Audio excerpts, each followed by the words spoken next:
SER Podcast. El don de la oportunidad es una habilidad que consiste en tomar decisiones en el momento y lugar adecuados para obtener el máximo beneficio posible. ¿Se entiende bien, no? Sí. Hay personas que tienen ese don, otras no tanto. Y luego está el azar, el factor suerte, que puede convertir una decisión pensada para obtener réditos, del tipo que sea, puede convertirla en un monumento a todo lo contrario, a la inoportunidad. Y me temo que algo de eso le ha ocurrido a la presidenta de Extremadura, María Guardiola, que está tan interesada, que es lógico que lo esté, tan obsesionada en poder formar gobierno, en no tener que repetir elecciones, tiene tantas ganas, aunque seguramente no le entusiasme, tantas ganas de llegar a un acuerdo con Vox, que ayer se lanzó a la piscina diciendo en una entrevista en OK Diario que su feminismo, el que ella defiende, es el mismo de Vox. Y claro, teniendo en cuenta que uno de los gritos de guerra de la ultraderecha es negar tajantemente la violencia machista, ya es mala suerte que apenas 24 horas después haya entrado un hombre en un centro de salud de Benicàssim y haya asesinado a una enfermera que casualmente era su expareja. Yo no sé cómo encajar a este episodio en el negacionismo de Vox, lo puedo imaginar, pero sobre todo no sé cómo cuadrará en ese giro de María Guardiola, una mujer que no hace tanto renegaba de la ultraderecha, de Vox, se resistió incluso a pactar con ellos en la anterior legislatura, hasta que su partido, el Partido Popular, la obligó. Pero insisto, ya es mala suerte que cuando se lanza a hacer una declaración tan arriesgada ocurra lo que ha ocurrido en Benicàssim. Claro que la peor suerte es para la pobre víctima, desde luego. Una mujer que pasa a engrosar la lista de casi 1.400 mujeres asesinadas desde que se empezó a contar en el año 2003. Esta cifra, ¿esto es violencia machista? Para Vox, claramente no. Creo que la presidenta de Extremadura tiene una oportunidad fantástica de aclarar si para ella tampoco. Bienvenidos a La Ventana.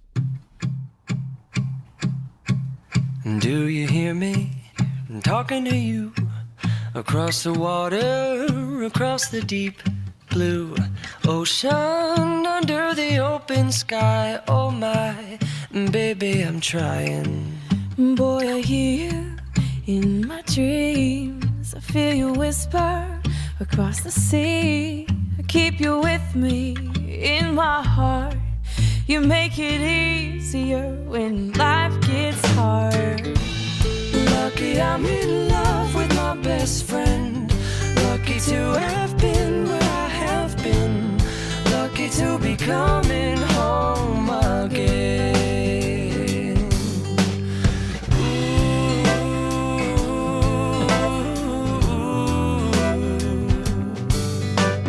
They don't know how long it takes waiting for a love like this. Every time we say goodbye, I wish we had one more kiss. I'll wait for you, I promise you I will. Volver a casa, tener amigos, eso es tener suerte, dice la letra de esta canción. Isaías Lafuente, buenas tardes. Buenas tardes. Marta Delgado, bienvenida. Hola, ¿qué tal? John Sistiaga, ¿qué tal? ¿Cómo estás? ¿Qué tal? Buenas tardes. Lo de la buena suerte y la mala suerte y el don de la oportunidad se puede manifestar en los momentos más inesperados. No sé, la verdad que... Bueno, aquí ha habido mala suerte, Sí, ¿no? Porque, no, hombre, ya, el don de la sí, oportunidad sería haber hecho esta declaración después de haber conocido el asesinato. Pero el asunto es lo Claro, que es lo esa que hay de declaración fondo, sí. significa. Sí, sí. Nos está diciendo que su feminismo es como el de Vox, y es que el feminismo de Vox no existe, o es el antifeminismo. Entonces sí que se tiene que explicar Guardiola, ¿no? En esta ocasión ha tenido mala suerte porque encima ha coincidido con lo otro, y nos tendría que explicar también Guardiola si también su concepción de la economía y de la justicia social es la que está aplicando Milei en Argentina o Trump en Estados Unidos, porque Vox, Abascal, acaba de decir que si un día llegan al poder, pues harán exactamente lo mismo que Milei o Vox. Así que sí, conviene ir aclarando muchas cosas, sobre todo por parte de alguien que es un converso, ¿no? Porque allí la forzaron, pero parece que ahora ya, ha asumido determinadas cosas. Estaría bien que los candidatos lo aclararan antes de las elecciones, ¿no? Sí, porque lo que pasa por que transparencia, digo. Es verdad que ahora pues mucha gente está diciendo, ¿y Pedro Sánchez qué? Primero Podemos, no puedo dormir, Pablo Guetta vicepresidente, independentista, Puigdemont lo detendré, pum, ahora acuerdos con Junts, sí. Claro, pero a veces hay material tan sensible en el debate político que hay que andarse con pies de plomo, y esta creo que es una de esas ocasiones. Por cierto, este crimen ha ocurrido en un centro de salud. No querría entrar hoy en el tema que es muy preocupante y hace mucho tiempo que se arrastra de las denuncias de agresiones a personal sanitario. Esto es otra cosa. Esto que ha ocurrido hoy forma parte claramente de la categoría de violencia machista. Pero sí que esta huelga de médicos, que además es la más larga convocada desde que empezó este conflicto con el Ministerio de Sanidad por el estatuto marco que reclaman los facultativos. Bueno, pues es algo que podemos comentar, porque esta mañana en el Abierto de Hoy por Hoy Mariola Urrea decía, cuidado con los médicos y sus movilizaciones, porque lógicamente el derecho a la huelga es algo que tienen todos los colectivos, todos los ciudadanos, pero que no llegue a transmitirse una impresión parecida a la que se transmitió cuando los controladores aéreos, de un grupo así como de privilegio. No es que esté ocurriendo ni lo decimos nosotros, pero cuidadín. Mariola Lourido, buenas tardes. Buenas tardes, Francino. Supongo que esto que comentabais hoy en el Abierto esta mañana forma parte del debate, ¿no? Porque mira que ha habido negociaciones, acuerdos del Ministerio de Sanidad con los sindicatos para el resto de colectivos del personal sanitario, pero con los médicos pues no, y está el tema de las guardias, y está el tema de la remuneración, y hay muchas cosas ahí. Sí, la verdad es que el conflicto está enquistado porque las posturas entre los médicos, los sindicatos médicos y el Ministerio de Sanidad, la ministra, están muy alejadas. La ministra dice que no, rechazo rotundo a ese estatuto marco propio que reivindican los médicos, y los médicos dicen que bueno, que van a seguir, que son conscientes de que a lo mejor esta ministra no atenderá sus reivindicaciones, pero que esto va a ser un trabajo largo. De hecho, ya están hablando con los grupos parlamentarios para explicarles la situación laboral, sus condiciones laborales, que como sabéis, bueno, pues son muy penosas porque tienen una sobrecarga asistencial, lo venimos contando, tremenda. Faltan médicos, faltan recursos en los centros de salud. Y en el Estatuto Marco, que la ministra firmó con los sindicatos mayoritarios, sí hay un capítulo específico, ¿no?, para los médicos, pero para el sector, para el colectivo, es completamente insuficiente, porque ellos quieren que las guardias sean voluntarias y siguen siendo obligatorias hasta los 55 años. A los 55 años, ¿no? Exacto. Sí. En el Estatuto Marco, que se ha firmado con los sindicatos mayoritarios, se establece un tope de 17 horas consecutivas de guardia. No les parece suficiente tampoco, porque dicen que pueden superar ese máximo en función de las necesidades, ¿no?, que haya en los hospitales. Dicen también que están mal pagadas porque las horas de guardia se pagan menos que las horas ordinarias, no computan para la jubilación, y bueno, en fin, pues el malestar es evidente, porque creen que no perpetúa un poco las condiciones de la sobrecarga laboral, las jornadas muy largas. Y en cuanto a otro tema muy conflictivo, que es el tema de las incompatibilidades con la sanidad privada, pues ellos rechazan esa imposición de Mónica García de que los jefes de servicio y, digamos, los altos cargos de los hospitales puedan trabajar en la pública y también en la privada. En fin, que este es el primer día de esta semana. ¿Tú qué pronóstico le ves a esto, Mariola? Te pregunto casi como facultativa. ¿Tú qué pronóstico le ves a este conflicto que llevas tanto tiempo siguiendo? Bueno, yo les daría una pastilla a las dos partes, ¿no? Para ver si yo creo que Sanidad va a tener que sentarse a negociar, porque el conflicto que van a mantener es una semana al mes, como mínimo hasta junio. Es decir, es verdad que en este primer día nosotros nos hemos dado una vuelta por un par de centros de salud, y la verdad es que el paro en este primer día no se notaba mucho. Y sí, lo que hemos observado es que los pacientes se mostraban muy comprensivos. Vamos a escucharlo. Nos afecta mucho, pero lo entiendo. Claro. Por desgracia, es la única manera de conseguir algo. Son ellos quienes nos cuidan, y ellos tienen que estar cuidados también. Es importante. Que trabajan mucho y que se les pague como Dios manda, no que se tengan que marchar al extranjero a trabajar. Bueno, pues eso era una impresión generalizada de la gente, así, de los pacientes que salían y que me decían que no habían cancelado ninguna cita. El problema es que las comunidades autónomas no ofrecen información sobre todas las cancelaciones de consultas y las actividades que se han tenido que reprogramar. También es complicado saber, ¿no?, en este primer día cuál ha sido la incidencia real de la huelga, porque según a quien le preguntes, pues la huelga según los sindicatos, ha tenido un seguimiento masivo. Hablan del 90% en los hospitales, del 85% en atención primaria, pero claro, hay que matizar que los servicios mínimos han sido muy elevados, del 100%, por supuesto, en las urgencias, en la UCI, en oncología, pero también en atención primaria. Servicios mínimos que los han recurrido en algunas comunidades. Pero después los gobiernos autonómicos dicen, por ejemplo, en Madrid, que ha tenido un seguimiento del 1% en los hospitales. En Valencia, del 10%. La Junta de Andalucía dice que el 24%. En Cataluña, la Generalitat, en torno al 6%. Entonces, claro, no sabes a qué carta quedarte. Exactamente. Yo tengo la sensación de que estamos viendo solamente la punta del iceberg, ¿no? Es decir, de momento estamos viendo la radiografía, en esa radiografía nos aparece el tema de las guardias, el tema de las incompatibilidades, etcétera, pero claro, por debajo de eso hay un problema que tiene la sanidad pública en este país, ¿no? Para empezar, porque de quien depende la sanidad, que son las comunidades autónomas, en algunas de ellas se está haciendo un gran esfuerzo de privatización. Y en segundo lugar, lo hablábamos hace muy poco tiempo en el Club de la Escucha, ¿no? Cómo vamos hacia un país cada vez más envejecido y cada vez con enfermos más crónicos. Claro, esta sociedad envejece y requiere cambiar.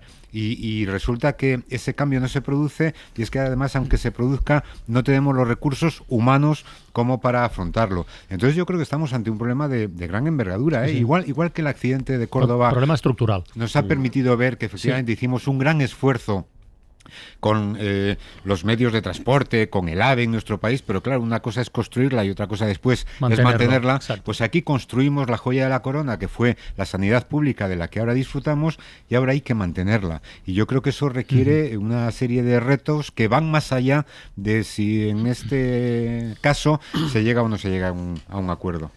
Yo me apunto a las 2 pastillas que proponía Mariola, de todas formas. Que, en fin. Sí, y bueno, visto desde el punto de vista de estudiar si las huelgas funcionan o no. A ver, es curioso, tú has apuntado que los que tenemos una edad nos acordamos de la famosa huelga de los controladores aéreos. Sí. También hubo otra, la de los pilotos. Hubo otra, la de los camioneros. Es decir, son sectores estratégicos que movilizan o paralizan un país. Porque hacer huelga en una mina, ¿no? O hacer huelga en el campo, no sé si afecta a la vida de los demás, ¿no? Y esto tiene que ver no solo con el derecho a la huelga, sino con el derecho a que se reconozca tus reivindicaciones y que se intente llegar a una solución. Es decir, toda huelga tiene un punto de inflexión. Llega un momento donde cuando empiezas a afectar a la vida de los demás, ese es el punto de no retorno, para ganar o para perderla. Es decir, todos estos que nos ha puesto Mariola, que comprenden, como puedo comprender yo, llegará un momento en que en el mes de marzo o en el mes de abril, cuando ya no pueda ir, y habéis hablado efectivamente de enfermos crónicos y de gente que va todas las semanas prácticamente a visitar a su médico, no lo encuentre, ese es el momento en el que estas declaraciones, estas mismas personas empiezan a pensarlo de otra manera, ¿no? Ya estamos hartos, ya está bien, son unos privilegiados. Y ahí está el juego que siempre ha tenido, que siempre ha existido entre el trabajador, es decir, el huelguista y los sindicatos, y la patronal, en este caso, pues la administración. A ver quién gana ese pulso, ¿no? Y esto es muy peligroso, porque hablando de lo que hablamos, sin duda. Claro. Hablando de lo que hablamos, sin duda. Pues nada, Mariola, pues ya nos irás contando día a día, a ver cómo va la cosa, si es que se alarga el conflicto. A ver si hay un acuerdo por la salud de todos. Muy bien, nunca mejor dicho. Un abrazo, Mariola. Hasta luego. Pues mira, hoy precisamente queremos hablar de algo que tiene que ver directísimamente con la salud y que preocupa cada vez más a los sanitarios, pero también a las familias y a los docentes, que lo viven muy de cerca. Son los famosos y... iba a decir otra palabra, da igual. Los peligrosos retos virales que circulan en redes sociales y que cada vez más menores están poniendo en práctica en España. Desafíos que nacen en las redes, sí, pero que terminan más de una vez en urgencias hospitalarias. El caso más reciente, lo contaron hace unos días nuestros compañeros de SER Málaga, es el caso del paracetamol. En las últimas semanas, el Hospital Materno-Infantil de Málaga ha alertado sobre, atención, varios ingresos de menores de 14 años por intoxicación. Lidia Ramón, buenas tardes. Buenas tardes. ¿Qué es el reto del paracetamol? Pues el reto del paracetamol consiste en ingerir grandes cantidades de este medicamento, un analgésico muy común que todos tenemos en casa, para ver quién resiste más, quién pasa más días ingresado, quién requiere más intervenciones o quién llega a complicaciones graves como un daño hepático severo o incluso un trasplante. El problema es que el paracetamol, en dosis elevadas, puede provocar daños mortales. Y esto es lo que advertía la doctora Silvia Oliva, la coordinadora de pediatría del materno-infantil en Hoy por Hoy Málaga. Han sido intoxicaciones muy graves que ponen en peligro la vida de los pacientes. Afortunadamente. Estamos hablando de lesiones que pueden ser mortales con relativa facilidad y se han descrito casos en el mundo de niños que han fallecido por este reto.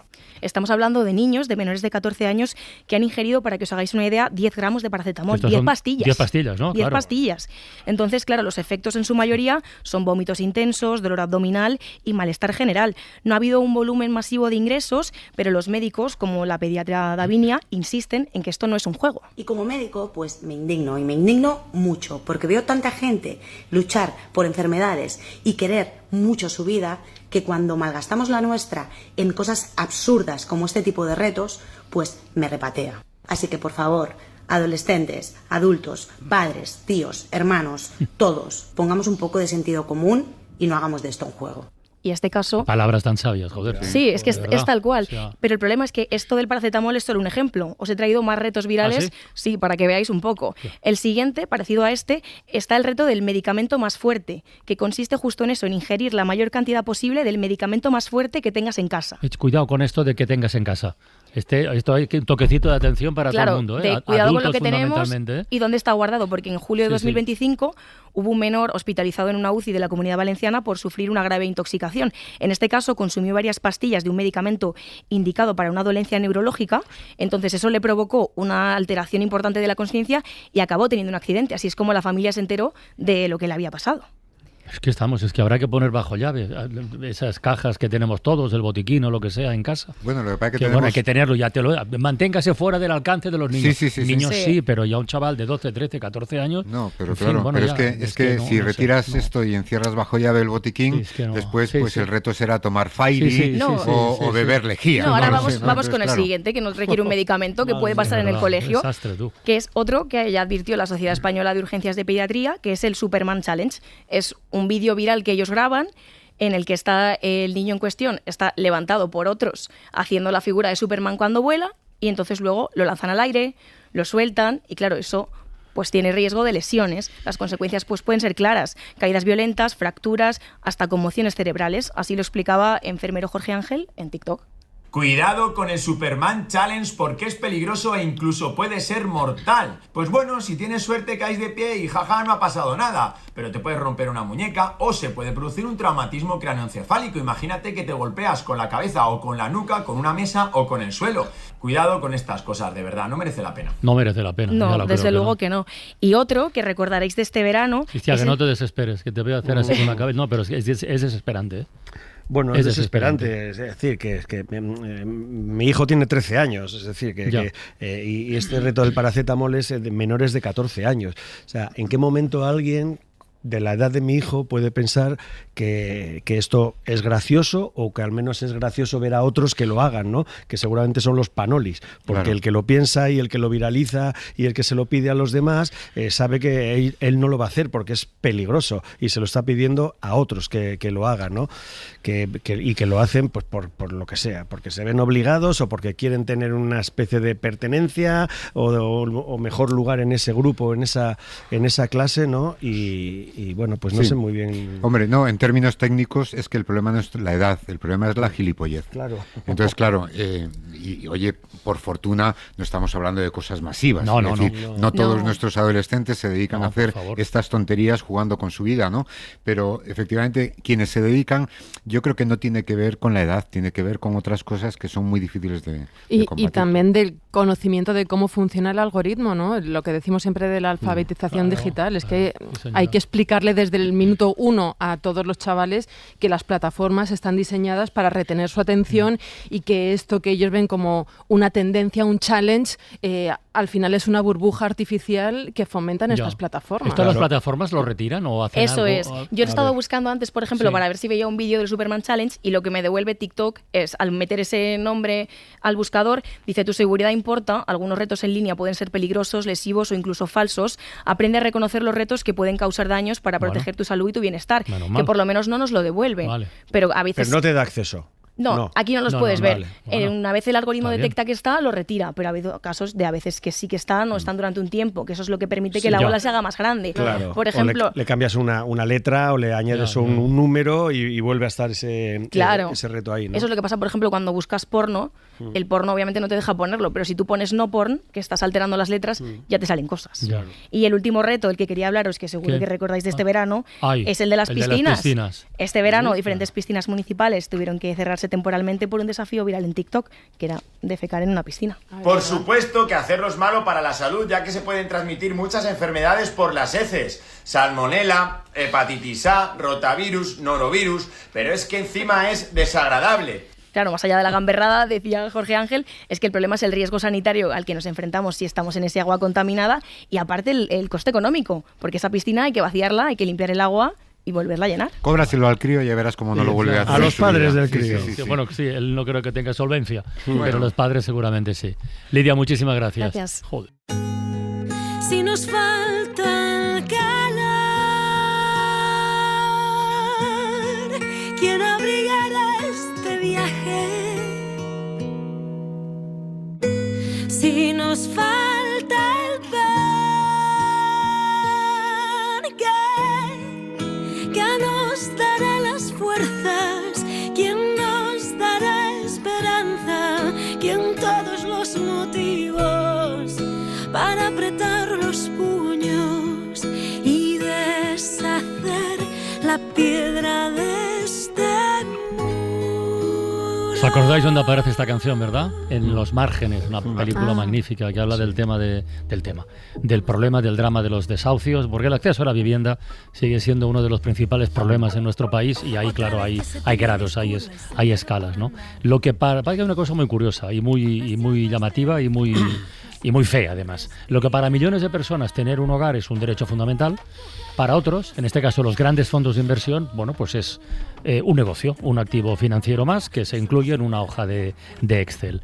Y de esto va a hablar esta noche el nuevo episodio de Proyecto Sistiaga, que se emite en 4 a partir de las 11, más o menos, que se titula Buitres sin fondo. ¿Cuántos proyectos de vida se destruyen con un burofax?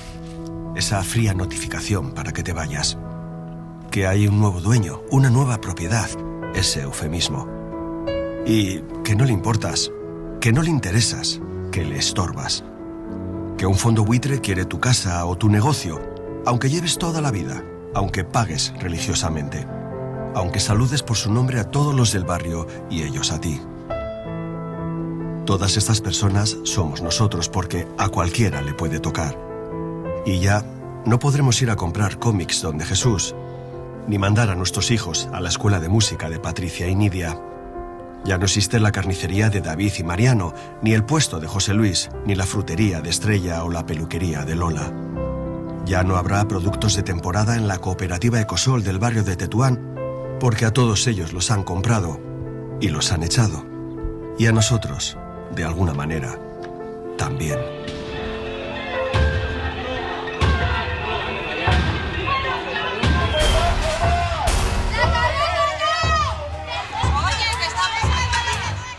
Nuestra vecina de enfrente llamó desesperada al timbre. Me van a desahuciar, me van a desahuciar. Empecé a investigar por internet. Blackstone, fondo de inversión americano. A ver, Sistiaga, ¿cómo pasamos de la burbuja inmobiliaria de 2008 a tener fondos como Blackstone, como nuestros, no sé si los principales, pero sí, unos de nuestros principales caseros? ¿Cómo ha sido eso? Pues porque aquí se generó el ecosistema adecuado gracias a unas políticas no públicas y unas políticas de puerta giratoria, donde mucha gente que tenía muy buenas conexiones con el gobierno se decidió, empezó a trabajar en grandes inmobiliarias y en grandes fondos de este tipo, es decir, decir, después del 2008 todos sabemos que había un montón de casas vacías y que pertenecían a bancos porque no habían sido vendidas o simplemente porque les habían desahuciado. ¿Qué pasó con todas esas casas? Que se vendieron en su mayoría a gigantescos fondos buitre. Y este es el meollo de la cuestión que está ocurriendo ahora mismo en este país. Las encuestas del CIS llevan años y años y años hablando de que la vivienda es el principal problema de este país. Sin embargo, te tienes que bajar hasta el puesto 30-40 para pensar que la ocupación es un problema. Ya. Está en el puesto 30-40. ¿Qué pasa aquí? Bueno, mira, en la hora en la que vamos a hacer este programa, en España, 3 personas o 3 familias van a ser expulsadas de sus hogares en una hora. Es decir, en este país en el que el presidente dice que va como un cohete, cada día se producen... Y que hoy ha anunciado la movilización de 23.000 millones de este nuevo fondo soberano para construir 15.000 viviendas, que es muy poquito, pero 15.000 viviendas cosa que se tenía que haber hecho año. En el 2010. Sí, sí. Vale. Bueno, en este país se producen 70 desahucios al día, 5 cada mañana en Barcelona, 6 cada mañana en Madrid, en esta comunidad que su presidenta dice que también que va como una locomotora. 7 de cada 10 de esos desahucios, llamados técnicamente lanzamientos, son por impago de alquiler. 7 de cada 10. No es por ocupación. Y ese es el nuevo gran problema de la vivienda en España. En el 2024, fíjate, se registraron 20.600 lanzamientos. Sin embargo, en la conversación pública solo hablamos de ocupación. Sí. Pero el problema es que hay mucha gente que ya no puede pagar ni siquiera su alquiler. O peor, que su nuevo dueño es un fondo buitre con un consejo de administración que desde Chicago o desde Nueva York le está diciendo que se vaya. Manuel Gabarre, buenas tardes. Buenas tardes. Manuel Gabarre es abogado, investigador del Observatorio contra Delitos Económicos, autor de Tocar fondo, la mano invisible tras la subida del alquiler y del informe Los fondos buitre, una industria depredadora de las ciudades y derechos humanos. Manuel, para que nos situemos exactamente todos en el mismo lugar, ¿qué es un fondo buitre, del que hablamos tan a menudo, y sobre todo qué porcentaje de poder tienen en el mercado inmobiliario en España? Un fondo buitre, lo primero, no tiene una forma jurídica determinada.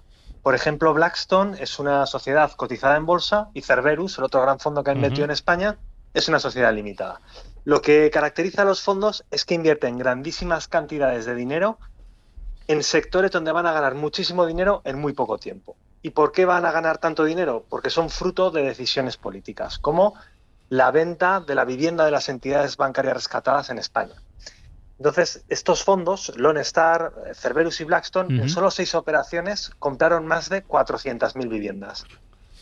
Pero entonces, a ver, por los números que acabas de dar, la existencia y la actuación de estos fondos sería, no sé si la principal, pero una de las principales causas de la crisis de vivienda en España. ¿O es muy exagerado decir esto? Yo diría que es acertado decirlo, porque si estas entidades, o sea, si estas viviendas, estos cientos de miles de viviendas que se sufragaron con dinero público, hubiesen pasado a una gran entidad de vivienda pública, se hubiese mejorado sustancialmente el acceso a la vivienda en España y no habría habido toda la subida de los precios del alquiler y de la compra de vivienda que ha habido. O sea que sí que han tenido un papel fundamental. Claro. Y Manuel, ¿qué tal? ¿Cómo estamos? Soy John. Oye, buenas tardes. Fondos como Blackstone gestiona activos inmobiliarios por valor de 300.000 millones de euros. O sea, esto es más que el Producto Interior Bruto de muchos países. O sea, el poderío económico que tienen para decir, y ahora te compro 200.000 casas ahora mismo a los bancos. Las tienes ahí tiradas, te las van a ocupar, están cerradas, se están deteriorando. Ya, pero cada una vale 500.000. Yo te lo compro ahora por 200.000. Y si tiene gente dentro, yo me ocupo. Esto es básicamente lo que hacen.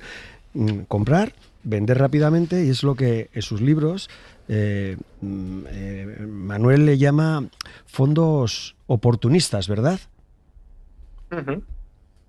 Sí, efectivamente lo que pasó en España es que los bancos tenían que vender antes de 2018 todo su patrimonio inmobiliario, buena parte de él, porque si no, no cumplían con los criterios de solvencia europeos. Entonces, tuvieron que vender estos grandes paquetes de vivienda, 60.000 viviendas, 80.000 viviendas, por unos precios medios de unos 35.000 euros.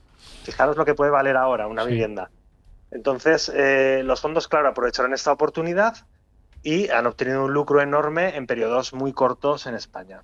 Oye, ¿y hay algún gobierno local o autonómico o algún país por ahí por fuera que gestione la presencia y la actividad de los fondos buitre de una manera diferente a como lo hemos hecho hasta ahora?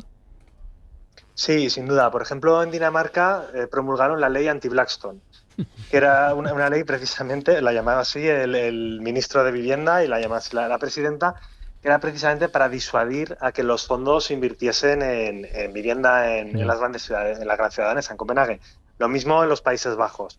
O sea que sí que hay países que tienen políticas muy decididas contra la presencia de los fondos oportunistas. Claro, para entrar en un lugar como España, un fondo de estos no solo necesita poderío económico, necesita ciertas facilidades. O sea, son socimis que es que no cotizan, o sea, son absolutamente extractoras. Es como entrar, tienes una mina, te dan la concesión de una mina, esquilmas la mina, acabas con todo y te vas ya. Y luego que, pero has arrasado, ¿no? Pero esto no se entendería tampoco, y esto lo tiene bien documentado Manuel, sin que entre determinadas personas a ayudar a esos fondos, ¿no? Se les hagan políticas ad hoc, ¿no? O haya puertas giratorias. Por ejemplo, en Cerberus, pues su entrada en España fue facilitada por figuras como un tal José María Aznar Botella o un tal Oleguer Pujol Ferrusola. Estos nombres no suenan. Sí. También diría que es un dato brutal las conexiones de Cerberus con el Partido Republicano. El subsecretario de Defensa de Estados Unidos es el fundador de Cerberus. El actual subsecretario, el que decide a dónde va el presupuesto militar de Estados Unidos, es Stephen Feinberg, que fue el creador y el consejero delegado de Cerberus, para que veamos hasta dónde llega el poder de estos fondos. Manuel, ¿dirías que hemos perdido el control del mercado inmobiliario en España? ¿Y estamos a tiempo para revertir esto o ya llegamos tarde? Yo iba a decir que estamos perdidos, pero... Yo creo que se ha perdido el control, efectivamente, y yo diría que no estamos tarde, que estamos a tiempo. Lo que pasa es que hace falta decisión política, en particular, creo yo, que con la política de suelo. Manuel Gabarre, investigador del Observatorio contra Delitos Económicos. Oye, muchísimas gracias por este ratito en la ventana, de verdad, ¿eh? Muchas gracias a vosotros. Un abrazo. Pues mira, a propósito del episodio de Proyecto Sistiaga esta noche en 4, a partir de las 11, Buitre sin fondo. La palabra a partir de las 11. En principio. La palabra del día. ¿Cuál es? Buitre. Vale, qué bueno. La palabra del día, con Isaías Lafuente. En tu honor, por el programa, no por ti, lógicamente, ¿no? Bueno, la asociación de características animales a los humanos es tan antigua como la mitología o las fábulas, y en el empeño, unos animales han tenido más suerte que otros. Así el lince es paradigma de la agudeza, la gallina de la cobardía, y el zorro, pues ya sabéis, según el género. En este reparto, el buitre, el pobre, no ha tenido mucha suerte. Su doble condición de ave rapaz y carroñera carga con todos los estigmas posibles, porque rapaz como condición humana nos habla de quien es dado al robo o al hurto, de ahí rapiña, que ya es el robo máximo, el robo con violencia. Y la carroña, que identifica lo podrido y corrompido, nos permite nombrar hoy metafóricamente a la persona, a la idea o a la cosa que es ruin y despreciable. Y claro, con esos precedentes, el rapaz y carroñero buitre acabó nombrando también a la persona aprovechada, egoísta y sin escrúpulos, que se ceba con las desgracias ajenas o busca enriquecerse a costa de otras. Aunque esta identificación está documentada en nuestra lengua desde hace un montón de siglos, la acepción, sin embargo, se coló en el diccionario muy recientemente, en 1992. Y desde entonces se han incorporado otras dos. Con una nos referimos a la persona que persigue a otra para mantener una relación sexual esporádica o pasajera, y con la otra nombramos a estas sociedades de las que venimos hablando, que compran deudas o activos de empresas moribundas para alimentar después su cuenta de resultados, los fondos buitre. Ambas se incorporaron en 2014, aunque de la existencia de unas y otras sabemos desde hace mucho tiempo atrás. Ya hemos desmenuzado una palabra. ¿Y ahora? Don't you know, we're talking about a revolution. Ideas y personas que están cambiando el mundo. Don't you know, we're talking about a revolution. Los revolucionarios, con Pipo Serrano. Don't you know you better run, run, run, run, run, run, run, run, run, run, run. En los estudios de Radio Barcelona, Pipo, buenas tardes, buena tarde. ¿Qué tal? Buena tarde, ¿cómo estáis? ¿Alguna ave rapaz sobrevuela el proyecto del que nos vas a hablar hoy? Algún buitre debe haber por ahí, porque no me pierdo el proyecto Sistiaga, pero oye, tiene ciertas conexiones. Te agradezco que hagas de telonero en esta explicación. Nada, no hay de qué. Porque vamos con un tema que tiene algo en contacto, aunque debo decir que, por suerte no es tan terrible como lo que tú nos vas a contar esta noche, y ya nos avanzabas. Hoy queremos hablar, o me gustaría hablar, del presente y del futuro del trabajo, porque esto también se ha visto alterado de alguna manera en los últimos años, sí. y parece que se verá mucho más, porque en España, si os fijáis, la configuración del tipo de trabajador, de los trabajos, ha ido cambiando. Cada vez hay más trabajadores por cuenta propia. Actualmente se cuenta que más o menos hay 3,5 millones de personas que trabajan por su cuenta, lo que llamamos autónomos, efectivamente.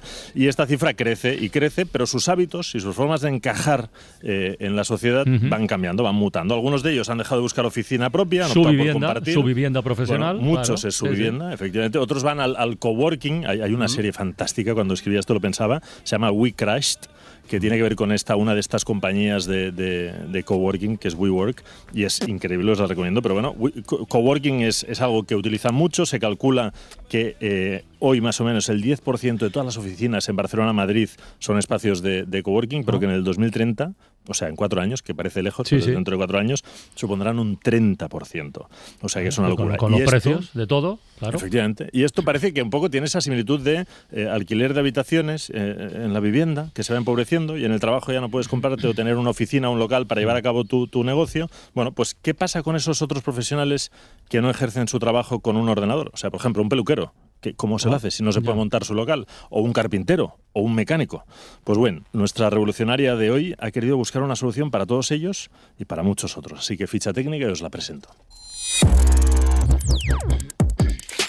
Nombre. Compartir espacios. Año de creación. 2023. Sector. PropTech, Marketplace. Titular. El Airbnb de los espacios de trabajo. En una frase. Que mediante una plataforma tecnológica, cualquier persona puede monetizar su espacio profesional para que otros lo usen a un menor precio, ayudando a profesionales a reducir costes en plena crisis de alquiler. Acceso vía. Página web www.compartirespacios.com. Inversores. Capital privado de los socios y actualmente con una ronda de inversión abierta. Hoy, en La Ventana, Nacha Rubira, revolucionaria, CEO y fundadora de Compartir Espacios. En Radio Valencia, Nacha Rovira, buenas tardes, buena vesprada, ¿qué tal? Muy buenas. A ver, el peluquero, ¿ha dejado el peluquero en el aire, o el estilista, o el carpintero, Pipo? Muy bien, yo soy peluquero. ¿Cómo puedo reducir los costes de ese alquiler y compartir espacio y gastos? Pues si tienes 3 sillas libres, por ejemplo, hay mucha gente que utiliza una parte y la otra parte, las 3 sillas se la alquilan a profesionales independientes. Entonces, alquilando 3 sillas a 3,80, pues al final te estás sacando 1.140 euros extras al mes. ¿Alquilar una silla por cuánto has dicho al mes?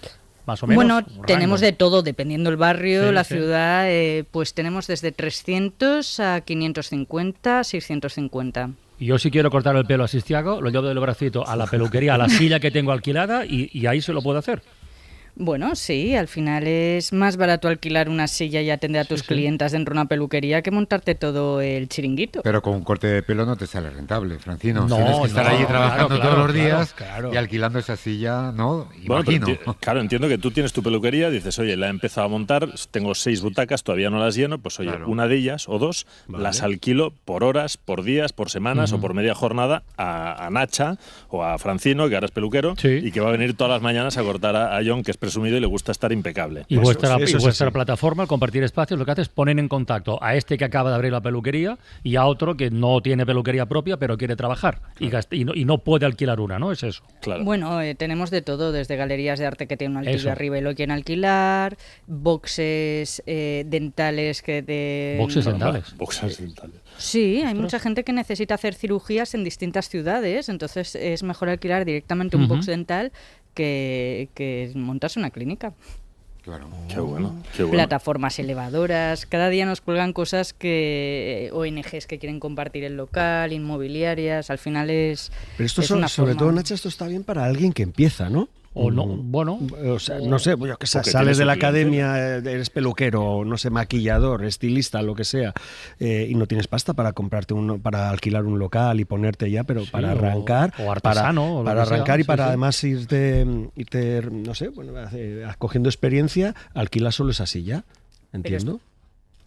Hola, Sí, perdón. sí, Es para todo el mundo. Al fin y al cabo, ayer, esta mañana me han llamado 2 abogadas pues que le han subido el precio del alquiler del despacho y necesitaban un sitio que no sea un coworking porque no quieren que los dramas de sus clientes los escuche todo el mundo y querían una oficina, dentro de una oficina para los 3 días que atienden a los clientes pues poder tener un espacio. Es que tiene mucho que ver con lo que hablábamos antes, Sí, ¿no? sí, Cómo han subido los claro, precios claro. del mercado inmobiliario, porque sí que hay empresas que dan un salto. Al final, lo muy pequeño es carísimo y a lo mejor te alquilas un local 3 veces más grande y en proporción no te sale tan caro, pero a lo mejor a una empresa ese alquiler de 3 veces más sí que le sale caro y entonces puede compartir parte de ese espacio para realquilarlo a otras personas. A mí me parece que es una idea muy interesante, sobre todo en estos momentos en los que estamos viviendo. Yo estoy pensando en los estudios de yoga, que hay muchas veces que, pues eso, el tener un local y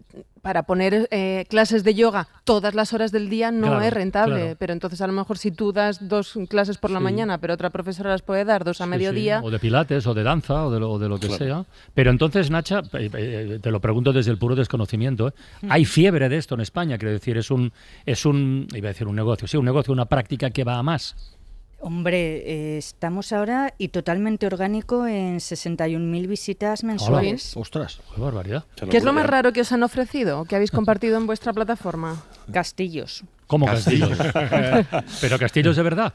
Castillos de verdad. Es más, uno me acuerdo en la descripción que lo había utilizado Almodóvar para la película de Mala Educación, cerca de Barcelona. Sí. Qué bueno. Bueno, también tenemos localizaciones, salas para eventos, fiestas. Al final todo es compartible y todo lo puedes monetizar. Pero el castillo, Nacha, ¿se puede alquilar o se puede pactar, igual que la peluquería, por, vamos a decir, todos los lunes del mes?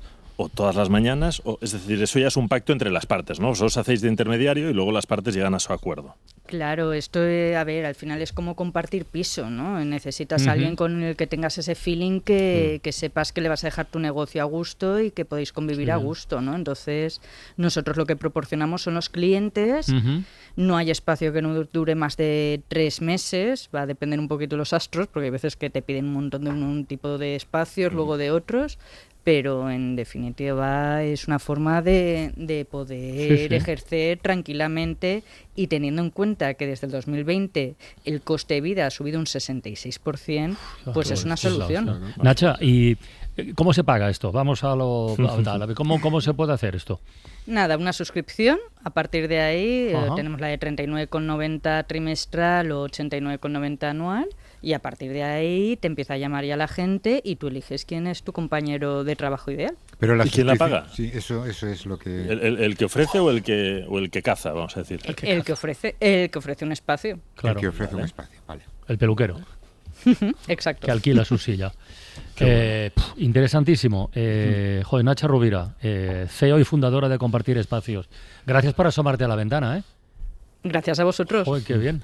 Yo tengo a alguien muy cercano y muy querido que no sé si lo habrá sido a través de lo de Nacha, pero acaba de arrancar también, fisioterapeuta, necesita un pequeño espacio y está haciendo esto, le alquilan un pequeño espacio en un sitio que ya estaba montado y oye, pues es una forma de arrancar, ¿no? Sí. Tony Martínez, buenas tardes. Hola, ¿qué tal? Buenas tardes. ¿Qué te parece esto de alquilar? Yo me he quedado con la silla de la barbería o de la peluquería, ¿no? Como ejemplo... Bueno. Sí, en cualquier caso, compartir, alquilar, sí, hay visto así, hay un gran despilfarro de recursos, ¿no? Sí.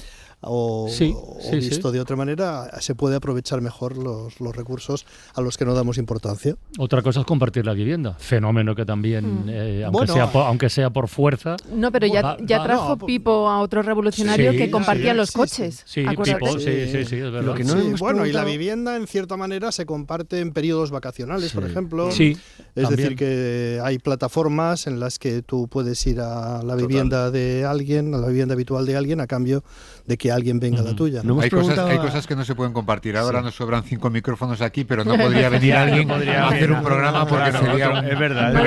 No vaya a ser. Y no hemos preguntado a Nacha, compartir es vivir. No sé si sigue o por lo menos está Pipo. Oye, el match ¿cómo lo hacen? Pues si está Nacha, que conteste, Si no... Porque ha dicho lo del... es como compartir piso, tienes feeling, pero claro, a ver, tú tienes una peluquería, no sé, muy seria, de gente, no sé, pues mayor, clásica y tal. Y llegas tú. No, bueno, no, yo no. Llega alguien que quiera, pues eso, con, no sé, mucho más joven, con otro tipo de cortes. Pues, Nacha, reengánchate, que te hemos entendido, pero así aprovechas, venga. Simplemente rellenas el formulario, le llega ya al dueño del local y el dueño del local ya te cita para quedar contigo. Casting, claro. Como toda la vida. Y se ha producido eso que todos hemos conocido en pisos, joder, que entras en un piso de estudiantes y tal, con uno, y al final te acabas haciendo con el piso, ¿no? Y el que te llevó el primero acaba yéndose porque los otros 3 que han entrado dicen, ¿no? ¿Eso puede pasar? No, que yo sepa, por ahora nadie me ha contado ningún caso así. Pero como poder pasar todo, yo ya... Claro. Bueno, Nacha, oye, gracias por el reenganche, ¿eh? Venga, un abrazo. Pipo, hasta la próxima semana. Abrazo, amigos. Cuídate mucho, adiós. Igualmente. Para no perderte ningún episodio, síguenos en la aplicación o la web de la SER, Podium Podcast o tu plataforma de audio favorita.